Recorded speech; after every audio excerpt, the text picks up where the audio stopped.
Hello friends, welcome back to your favourite channel brain education. अगर आपने हमारे channel को अभी तक सब्सक्राइब नहीं किया है तो जल्दी से चैनल को सब्सक्राइब कर लें और बेल आइकन को प्रेस कर दें ताकि आने वाली हर एक फुल एक्सप्लेनेशन वीडियोस की नोटिफिकेशन आपको मिल जाए। तो चलिए स्टार्ट करते हैं क्लास 6 का साइंस का chapter number 10, motion and measurements of distance. Distance की गति और measurements. There was a general discussion among the children in Paheli and Bujo's class about the places they had visited during the summer vacations. पहेली और बुजो की class में एक general discussion चल रहा था कि उनकी क्लास के बच्चे अपने समर वेकेशंस में कौन कौन सी जगह घूमने गए. Someone had gone to their native village by a train, then a bus and finally a bullock cart. कुछ बच्चे अपने विलेज गए ट्रेन से, उसके बाद बस और उसके बाद फाइनली बुलॉक कार्ट से. One student had travelled by an aeroplane. एक बच्चे ने एरोप्लेन से ट्रेवल किया. Another spent many days of his holidays going on fishing trips on his uncle's boat. कुछ बच्चों ने अपने अंकल की बोट से फिशिंग करने में ही अपने हॉलीडेज के बहुत सारे दिनों को स्पेंड करा. The teacher then asked them to read newspaper articles that mentioned about small wheeled vehicle that moved on the soil Mars and conducted experiments. और फिर टीचर ने स्टूडेंट्स से कहा कि न्यूज़पेपर की उस आर्टिकल को पढ़िए जो कि छोटे छोटे व्हील्स के बारे में बताया गया है. एक व्हीकल के छोटे छोटे व्हील के बारे में बताया गया है, छोटा व्हील्ड व्हीकल के बारे में बताया गया है जो कि मार्स की सॉइल पर चला और एक्सपेरिमेंट में यूज करा गया. These vehicles were taken by spacecraft all the way to Mars. इन व्हीकल्स को स्पेसक्राफ्ट द्वारा मार्स तक पहुंचाया जाता है. Meanwhile, Paheli has been reading stories about ancient India. और इसी दौरान पहेली एंशियंट इंडिया, पहले के इंडिया के बारे में कहानियां पढ़ रही थी.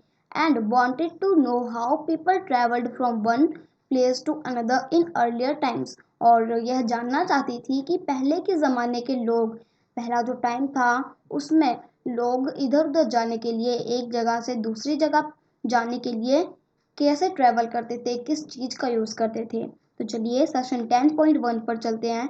स्टोरी ऑफ ट्रांसपोर्ट, मतलब ट्रांसपोर्ट की कहानी. Long ago, people did not have many means of transport. पहले के ज़माने में पीपल्स के पास कोई इधर उधर जाने के लिए ट्रांसपोर्ट नहीं होता था. They used to move only on foot and carry goods on their back. वो एक जगह से दूसरी जगह जाने के पैदल जाते थे और अपने सामान को अपनी पीठ पर लाद लेते थे.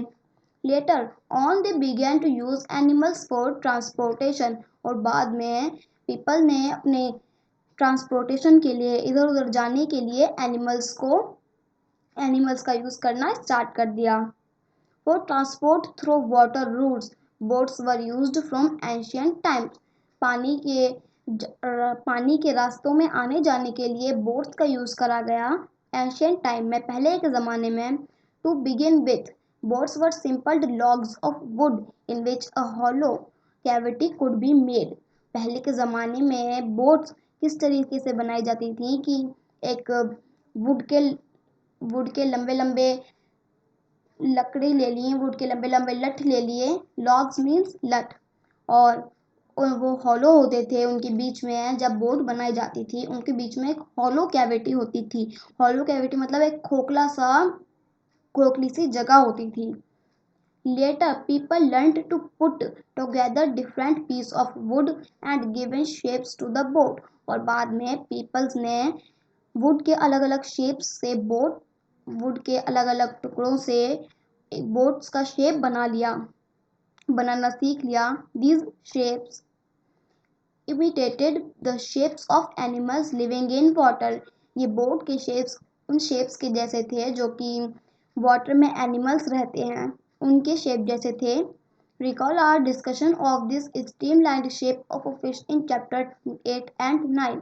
चैप्टर 8 और 9 में हमने फिश के शेप जो कि स्ट्रीमलाइन होते हैं उनके बारे में जाना था, उसे याद करें. Invention of the wheel made a great change in modes of transport. जब से व्हील का इन्वेंशन हुआ है, व्हील का आविष्कार हुआ है, उसके बाद से ट्रांसपोर्ट में मतलब यातायात में एक बहुत बड़ा चेंज आया है। The design of the wheel was improved over thousands of year. 1000 सालों के बाद व्हील्स में और इम्प्रूवमेंट किए गए, इन्हें और अच्छा बनाया गया। Animals were used to pull carts that moved on wheels. जो व्हील्स वाले कार्ट्स थे उनको क्या खींचने के लिए एनिमल्स का यूज़ किया जाने लगा। Until the beginning of the 19th century, people still depended on animals, boats and ships to transport them from place to place.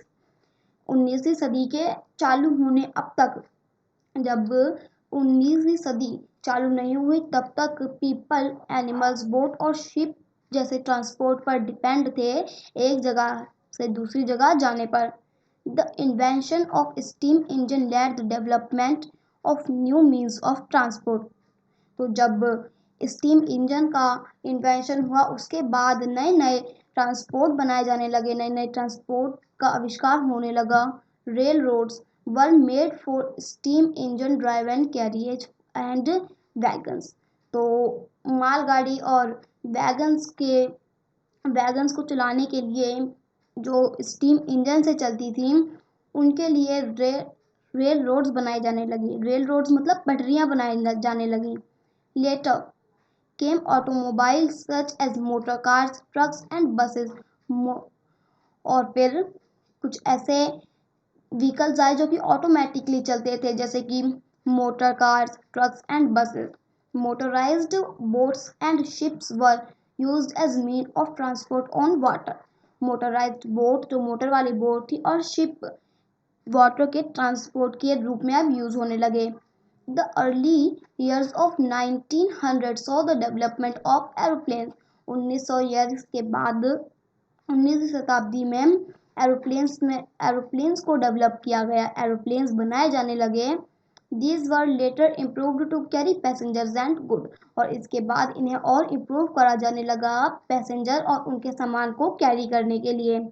Electric trains, monorails, supersonic aeroplanes and spacecraft are some of the contributions of the 20th century। तो जो electronic trains हैं, मोनोरेल्स हैं, supersonic हैं, aeroplanes हैं और space craft हैं, ये कुछ 20th सेंचुरी के 20वीं शताब्दी के कुछ कॉन्ट्रीब्यूशंस हैं, कुछ हिस्से हैं। Figure 10.1 shows some of the different modes of transport। Figure 10.1 में हमें कुछ ट्रांसपोर्ट के अलग अलग मोड्स दिखाए गए हैं। Place them in the correct order। अब इन्हें करेक्ट ऑर्डर में लगाइए। From the earliest modes of transport to the most recent।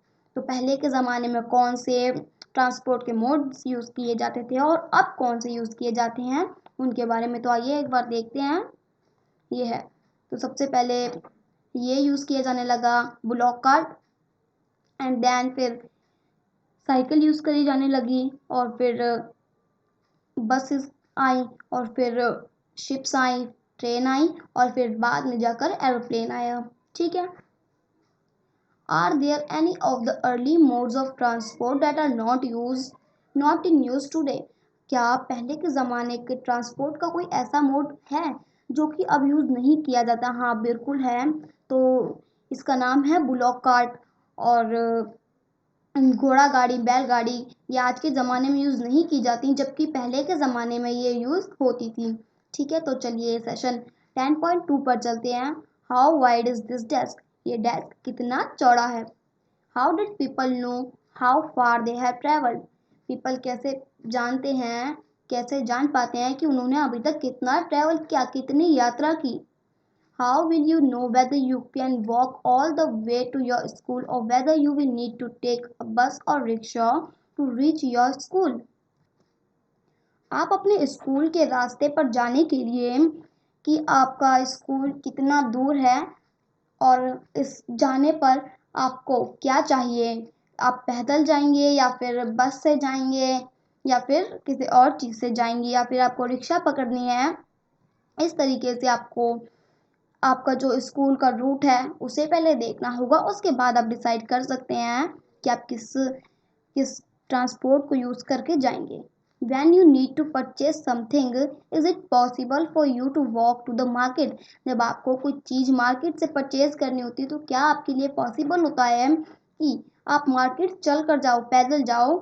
How will you know the answer to this question? अब आपको इन सभी क्वेश्चंस के आंसर कैसे पता चलेंगे, आप किस तरीके से फाइंड करोगे? Is it often important to know how far a place is so that we can have an idea how we are going to reach that place? Walk, take a bus or a train, a ship, an airplane, or even a spacecraft. तो सबसे पहले आपको ये जानना important होता है कि जिस प्लेस पर आपको जाना है उसकी लंबाई कितनी है और वहाँ पर जाने के लिए आपको कितना टाइम लगेगा और वो प्लेस कितना दूर है। उसी के आधार पर आपको एक आइडिया आ जाता है कि हाँ, हमें इस प्लेस पर पहुँचना है तो हमें पैदल जाना है और बस या फिर ट्रेन पकड़नी है या फिर शिप से जाना है, एरोप्लेन या फिर किसी स्पेस क्राफ्ट से जाना है। Sometimes there are objects whose length और wide we need to know. कभी कभी ऐसा होता है कि जो ऑब्जेक्ट्स होती हैं हमें उनकी लंबाई और चौड़ाई, लेंथ मीन्स लंबाई और वाइड मीन्स चौड़ाई की, और उस ऑब्जेक्ट की लेंथ और वाइड हमें जानने की ज़रूरत पड़ जाती है। In Paheli and Boojho's classroom there are a large desk which are to be shared by two students. Paheli और बुजो की क्लासरूम में बहुत बड़े बड़े डेस्क हैं जिसे एक एक डेस्क को दो स्टूडेंट आपस में शेयर कर सकते हैं। पहेली एंड बुजो शेयर वन डेस्क। पहेली और बुजो एक डेस्क शेयर करते हैं but frequently and up objecting that the another is using a large share of the desk।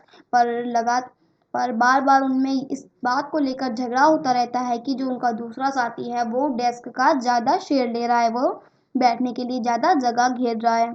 On the teacher's suggestion they decided to measure the length of the desk. Teacher के suggestion पे उन्हें decide किया कि वो desk की लंबाई को नापेंगे। Make a mark exactly in the middle of it. अब डेस्क के एकदम बीच में एक लंबी लाइन खींचिए and draw a line to separate the two halves of the desk. अब डेस्क को अलग अलग आधे आधे पार्ट्स में डिवाइड करने के लिए उनके बीच में, ठीक बीच में एक लंबी लाइन खींच दीजिए। Both the Paheli and Boojho are very fond of playing gilli danda with their friends. पहेली और बूझो दोनों ही अपने फ्रेंड्स के साथ गिल्ली डंडा खेलने के बहुत शौकीन हैं। बूझो brought a set of गिल्ली एंड डंडा with him। बूझो हमेशा उसके साथ एक गिल्ली और डंडा का सेट रखता है। Here is now they try to measure the length of the desk using the गिल्ली and the डंडा। फिगर 10 अब उन्होंने अपने डेस्क की मेजरमेंट, उसकी लेंथ नापने के लिए सोचा कि क्यों ना हम अपने डेस्क की लेंथ एक गिल्ली डंडे के सेट से नापें, जैसा कि फिगर 10.2 में दिखा रहे हैं इस तरीके से। The desk seems to be having a length equal to two danda length and two length of the gilli. जब उन्होंने डेस्क की लेंथ नापी तो डेस्क की लेंथ आई दो डंडे की लेंथ और दो गिल्ली की लेंथ के बराबर, मतलब दो सेट गिल्ली डंडे के बराबर। Drawing a line in the middle of the desk leave each of them happy with a half of the desk equal to danda and the gilli in length. जब उन दोनों के डेस्क पर हाफ हाफ पार्ट्स उन दोनों को दे दिया गया और गिल्ली और डंडे की मेजर भी सही आई तो वो दोनों बहुत खुश हुए कि अब उन दोनों को इक्वल डेस्क का शेयर मिल रहा है। After a few days the marked line gets wiped out. कुछ दिनों के बाद जो डेस्क पर लाइन लगी हुई थी वो मिट गई। Boojho now has a new set of gilli and danda as he lost his old one. Boojho के पास अब उसका गिल्ली डंडे का एक नया सेट है, जो पहले गिल्ली डंडा था उसने उस गिल्ली डंडे को घुमा दिया। Here is how the length of the desk seems to measure using the गिल्ली and डंडा फिगर 10.3। उन्होंने ये दोबारा डिसाइड किया कि वो अपने डेस्क की मेजरमेंट गिल्ली और डंडे से नापेंगे, जैसा कि फिगर 10.3 में दिखाया गया है। Hello, now when measured with the new set of गिल्ली and डंडा, the desk length seems to be about 2 डंडा length, 1 गिल्ली length with a small still left out। Hello, अब जब उन्होंने इस डेस्क को मेजर किया गिल्ली डंडे के सेट से, जो नया गिल्ली डंडे का सेट था, उन्होंने डेस्क की लेंथ पाई कि जो डेस्क की लेंथ है वो है 2 डंडे की लेंथ और 1 गिल्ली की लेंथ के बराबर। और उसके बाद भी मेजर करने के बाद भी छोटा सा पार्ट बचा हुआ है। दिस इज लेस देन 1 गिल्ली लेंथ। Now what? अब जो अब बचा हुआ पार्ट था वो गिल्ली से भी छोटा था, गिल्ली की लेंथ से भी छोटा था। अब क्या होगा? What would you suggest Paheli and Boojho do to measure the length of the whole desk? अब आप पहेली और बूजो को क्या सजेशन देंगे, क्या सजेस्ट करेंगे कि वो एकदम इक्वल इक्वल मेजर कर सकें उसके डेस्क की, पूरे डेस्क की? Can they use a cricket wicket and belt to measure the length, और do you think that this might create similar problem? आप क्या सोचते हैं कि क्या वो क्रिकेट की विकेट और उसकी जो बेल होती हैं, गिल्ली होती हैं, उनको डेस्क की मेजर नापने के लिए बोल सकते हो? और या फिर आप ये सोचते हो कि ऐसा करने से वही सिमिलर प्रॉब्लम जो पहले थी नए सेट गिल्ली डंडे के, वही दोबारा क्रिएट हो जाएगी? बिल्कुल। One thing they could do is to take a small length of string and mark 2 points on it. वो क्या कर सकते हैं कि एक थोड़ा लंबा धागा लें और उस पर 2 मार्क पॉइंट करें। This will be the string length. ये string की लेंथ होगी। They can measure the width of the desk in string length figure 10.4. कुछ इस तरीके से। अब वो क्या कर सकते हैं कि इस तरीके से वो डेस्क की वाइट को नाप सकते हैं और लेंथ भी नाप सकते हैं। How can they use the string to measure distances less than the length of a string? अब अगर वो अब किस तरीके से लेंथ और वाइट को नापने के लिए यूज करेंगे स्ट्रिंग से? They can fold the string and mark it into 1/2, 1/4 and 1/8।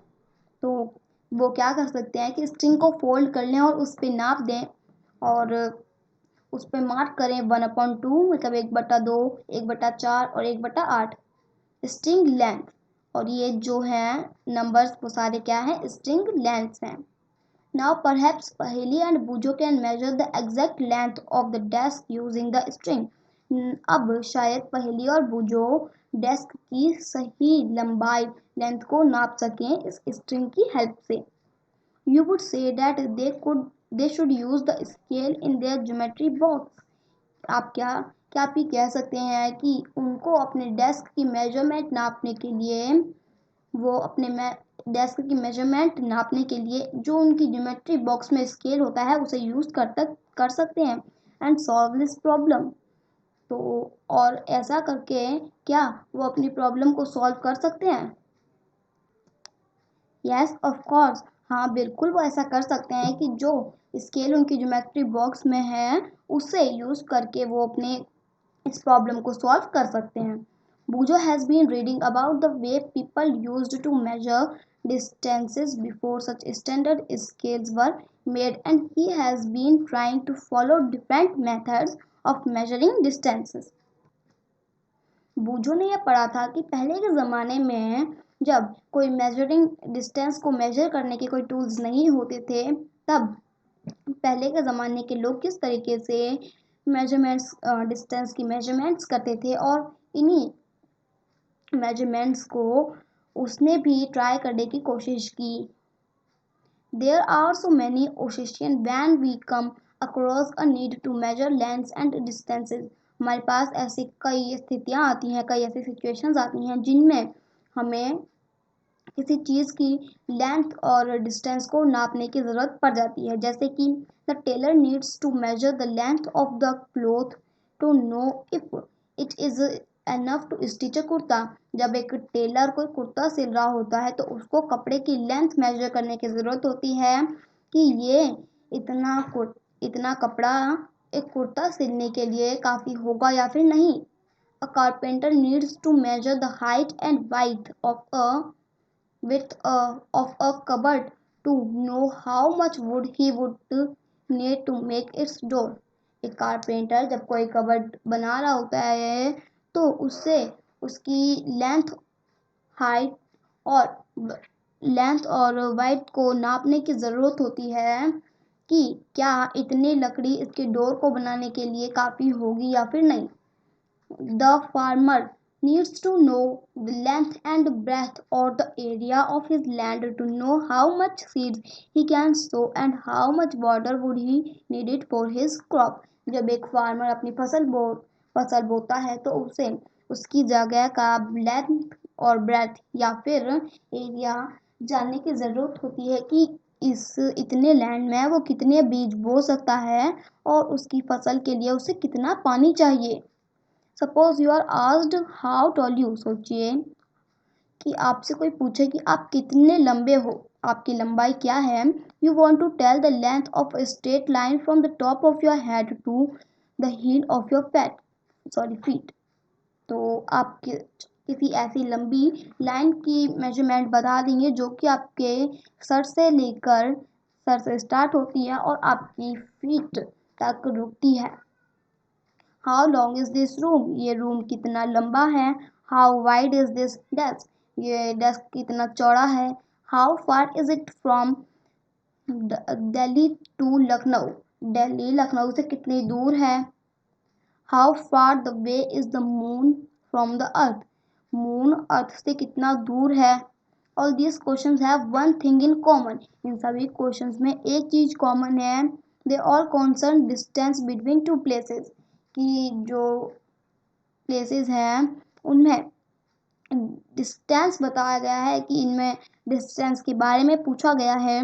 The two places may be close enough like the two ends of a table और they may be far apart like Jammu and Kanyakumari. दो जगह एक मेज के एक table के दो ends की तरह पास पास हो सकती हैं, जबकि इसके उल्टा इसके विपरीत कुछ प्लेसेस ऐसे हो सकते हैं जो एक दूसरे से बहुत दूर हो, जैसे कि जम्मू और Kanyakumari. Let us do a few measurements to see what exactly we needs to do when we measure distance और लेंथ। तो आइए कुछ मेजरमेंट्स को देखते हैं कि किसी चीज़ की एग्जैक्टली लेंथ नापने के लिए हमें क्या करना होता है कि हम किसी चीज़ की एकदम एग्जैक्ट मेजर और डिस्टेंस नाप सकें, लेंथ नाप सकें। तो चलिए स्टार्ट करते हैं अपना सेशन 10.3 सम मेजरमेंट्स, कुछ measurements. Activity 1, work in groups and each of you do this activity one by one. आप इस एक्टिविटी को ग्रुप में भी कर सकते हैं और इस क्रियाकलाप को आप एक एक करके सभी फ्रेंड्स पर कीजिए। Using your foot as a unit of length, अपने पैर को एक लेंथ के यूनिट की तरह लीजिए। Measure the length and breadth to the of the classroom, अब अपनी क्लासरूम की लेंथ और ब्रेथ मतलब लंबाई और चौड़ाई नापिए। If it is possible that while measuring these you may find some part remains to be measured as it is similar than your foot। तो जो लेंथ और ब्रेथ है क्लासरूम की नापते समय ऐसा हो सकता है कि कुछ पार्ट बच जाए, कि तो ऐसा हो सकता है कि जब आप क्लासरूम की लेंथ और वाइड नाप रहे हों तो आपके पैर से कुछ हिस्सा बच जाए जो कि आपके पैर से छोटा हो। use the string to measure the length of a part of your foot as you did before, record your observation in table 10.1।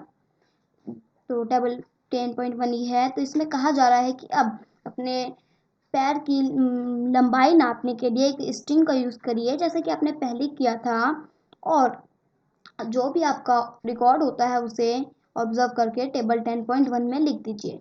Activity 2, work in a group and each of you use your hand span as a unit of measure the wide of a table और a desk in the classroom, figure 10.5। इस activity को करने के लिए आप बहुत सारे बच्चे भी जमा हो सकते हैं।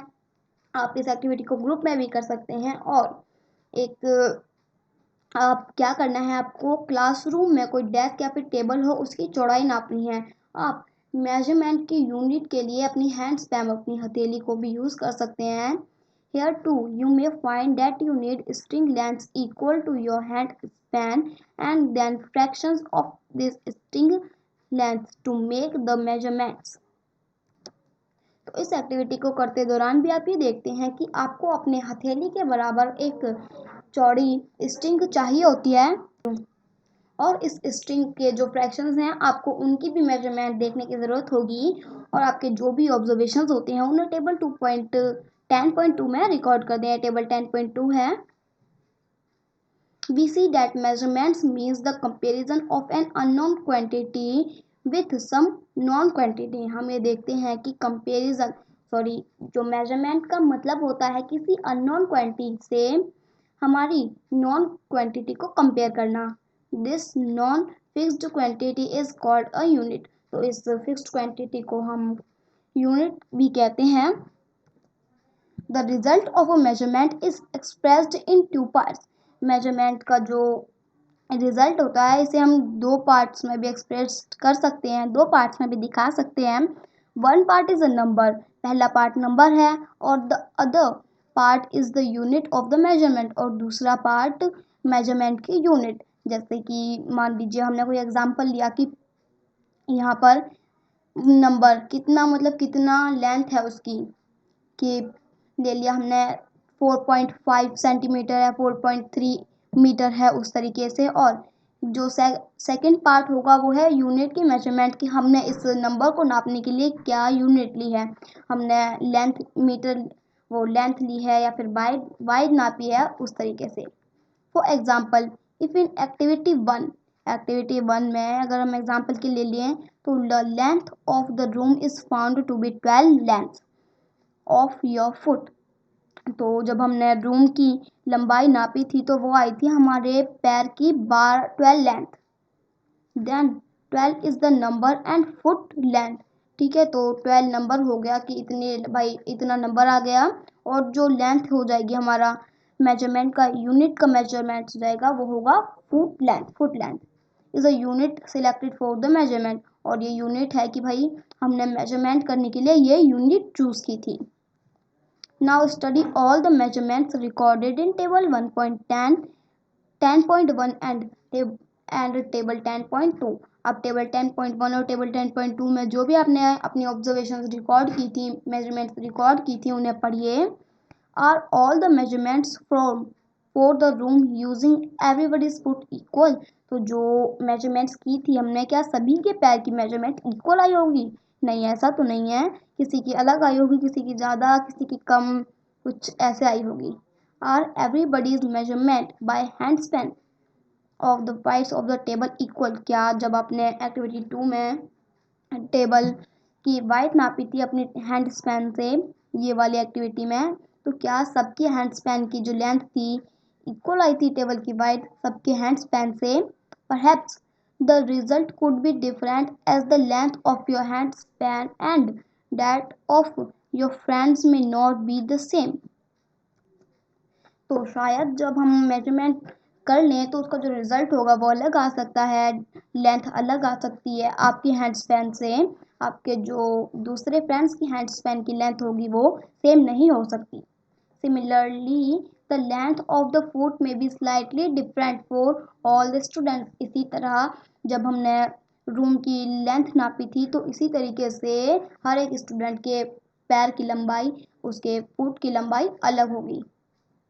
Therefore, when you tell your measurement using your handspan or length of foot as the unit to others, तो इसीलिए जब आप अपनी मेजरमेंट बताते हैं, जब आपने हैंड स्पैन और फुट लेंथ यूज़ की थी, लेंथ की फुट यूज़ की थी यूनिट के रूप में, तो दूसरों को बताते हैं, they will not be able to understand how big the actual length is.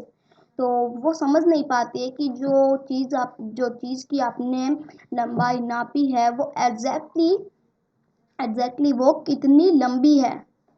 Unless they know the length of your hand span और फुट, और वो वही जान पाते हैं कि आपके फुट और हैंड स्पैन से उस चीज़ की लेंथ और मेजरमेंट क्या आ रही है। वी सी देयरफॉर, तो इसीलिए हमने देखा, that some standard units of measurement are needed that do not change from person to person. तो इसीलिए हमने कुछ स्टैंडर्ड मतलब सेम यूनिट्स देखे मेजरमेंट्स के जो कि ज़रूरत होते हैं, और ये किसी भी पर्सन, कोई भी पर्सन इस चीज़ की मेजरमेंट ले ले स्टैंडर्ड यूनिट सेम, तो वो चेंज नहीं होगी, उसकी यूनिट हमेशा सेम रहेगी। तो चलिए अब चलते हैं सेशन 10.4 पे, standard units of measurements. Measurements के कुछ same units. In ancient times, the length of a foot, the width of a finger, and the distance of a step were commonly used as different units of measurements. पहले के ज़माने में length, foot की length, finger की वाइथ और distance के लिए हमारे स्टेप कॉमन थे। अलग अलग, तो अलग अलग मेजरमेंट्स की यूनिट्स के लिए थे ये। The people of the Indus valley civilization must have used for good measurement of length because we see evidence in excavations of perfectly geometrical constructions. तो हड़प्पा सभ्यता के लोगों ने लंबाई के बहुत अच्छे लेंथ्स का यूज़ किया होगा, स्टैंडर्ड लेंथ्स का यूज़ किया होगा, क्योंकि खुदाई के समय हमें परफेक्टली ज्योमेट्रिकल कंस्ट्रक्शंस मिले हैं, तो हमें बहुत एकदम परफेक्ट ढांचे मिले हैं। तो इसी के आधार पर हम ये कह सकते हैं कि हड़प्पा सभ्यता के लोगों ने लंबाई के बहुत अच्छे लेंथ्स का यूज़ किया होगा। ठीक है।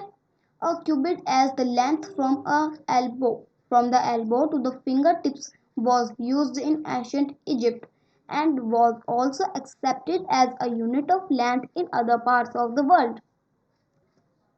तो अब इसमें हमें ये बताया गया है कि कोहनी से लेकर फिंगर के छोर तक जो भी लंबाई होती है, जिसे हम हाथ कहते हैं, एंशियंट इजिप्ट मतलब पहले के इजिप्ट में इससे एक मेजरमेंट का लेंथ माना गया था, और पूरे वर्ल्ड में इसे मान्यता थी, और पूरे वर्ल्ड में ही इसे यूज करा जाता था। People also used the foot as a unit of length in different parts of the world. अलग अलग वर्ल्ड के अलग अलग पार्ट्स में पीपल पैर को, फुट के यूनिट को भी लेंथ के यूज में अलग अलग। देखिए, people also used the foot as a unit of length in different part of the world. Peoples तो जो पीपल्स थे वो फुट के यूनिट को भी लेंथ के रूप में यूज करते थे, और ऐसा अलग अलग पार्ट्स में होता था, वर्ल्ड के अलग अलग पार्ट्स में होता था।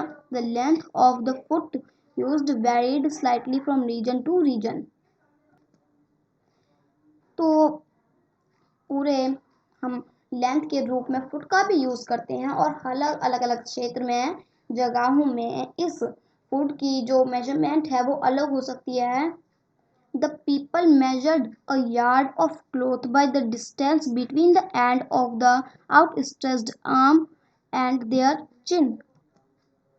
People measured a yard of cloth by the distance between the end of the outstretched arm and their chin. The Romans measured with their pace or steps.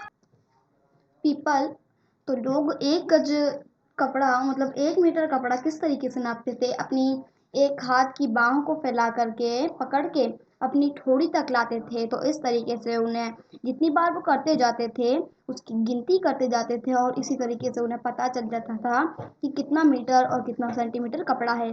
और जो रोमवासी थे वो अपने कद अपनी अपने पग मतलब अपने सर से लेकर कदमों तक की लंबाई से नापते थे, जिससे कि उन्हें पता चल जाता था। In ancient India small length measurements used were N अंगुल मतलब फिंगर और अ मुट्ठी मतलब फिस्ट। पहले के भारत में छोटी छोटी मेजरमेंट्स को नापने के लिए, छोटी छोटी लेंथ्स को नापने के लिए उंगली और मुट्ठी का यूज किया जाता था। Even today, we can see flower sellers using their forearm as a unit of length for garlands in many towns of India. हम भारत के बहुत सारे टाउन्स में आज भी देखते हैं कि जो फ्लावर सेलर्स हैं, जो फूल बेचते हैं, वो अपने फोर आर्म को यूज़ करते हैं एक लेंथ के यूनिट के तौर पर। Many such body parts continue to be in use as a unit of length when convenient. तो हमने ये भी देखा कि हमारी बॉडी के ऐसे बहुत से पार्ट हैं जो कि लेंथ ऑफ यूनिट मतलब यूनिट लेंथ के किसी यूनिट के बराबर हम देखते हैं और उन्हें अपनी सुविधा अनुसार यूज़ भी करते हैं। However, everyone's body part could be slightly different sizes और हर एक पर्सन के बॉडी के पार्ट्स अलग अलग हो सकते हैं साइज में भी। This must have caused confusion in measurements और इसी की वजह से मेजरमेंट में हमें कंफ्यूजन हो सकता है। In 1790 the French created a standard unit of measurement called the metric system और इसीलिए 1790 में फ्रेंच के लोगों ने एक स्टैंडर्ड यूनिट ऑफ मेजरमेंट का एक स्टैंडर्ड यूनिट क्रिएट किया जिसे हम मैट्रिक सिस्टम कहते हैं। क्या कहते हैं? Matric system. For the sake of uniformity, scientists all over the world have accepted a set of standard units of measurement। तो एक समानता के लिए पूरे संसार के लोगों ने इस फॉर्मूले को इस स्टैंडर्ड को मेजरमेंट के स्टैंडर्ड यूनिट को एक्सेप्ट कर लिया। The system of units now used is known as the International System of Units means SI units। तो जो सिस्टम था उनका मैट्रिक सिस्टम अब उसे कन्वर्ट कर दिया गया है इंटरनेशनल सिस्टम ऑफ इंडिया। अब हम इसे इंटरनेशनल सिस्टम ऑफ इंडिया के नाम से जानते हैं जिसे हम शॉर्ट फॉर्म में कहते हैं SI यूनिट्स। ठीक है, SI units. The SI units of length is a meter और जो SI यूनिट है लेंथ का उसे हम मीटर भी कहते हैं और metre scale is shown in figure 10.6। ये एक मीटर का स्केल है। यहाँ पर कुछ दिया गया है 1 2 3 इस तरीके से।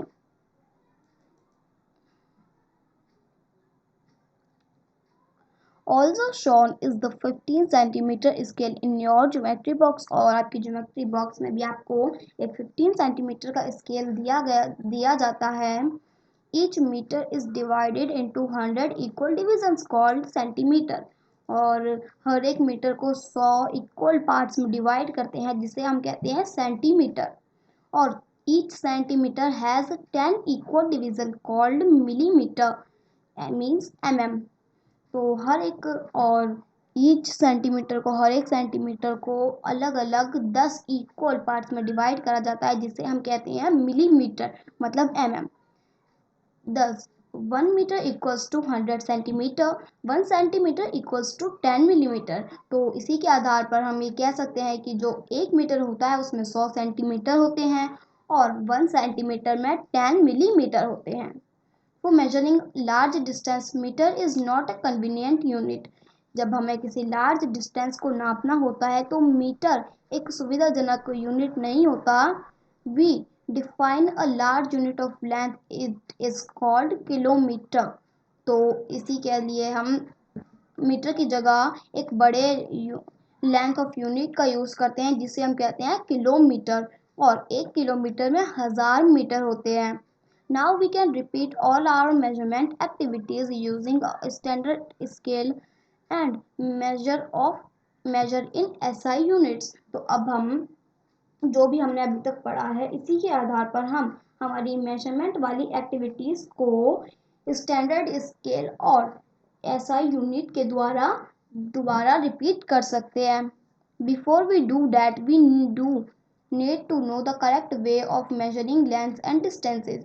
ये सब एक्टिविटीज़ करने से पहले हमें ये जानना ज़रूरी है कि इन अलग अलग मेजरिंग के लेंथ को और इनके डिस्टेंस को किस तरीके से यूज़ किया जाता है और ये इसका एक बहुत बड़ा महत्व होता है। तो फ्रेंड्स ये था हमारा क्लास 6 का साइंस का चैप्टर नंबर 10 का चैप्टर नंबर 10 का पार्ट नंबर 1। और अगर आपको हमारी वीडियो पसंद आई हो तो वीडियो को लाइक करें और शेयर ज़रूर करें और हमारे चैनल को सब्सक्राइब ज़रूर करें।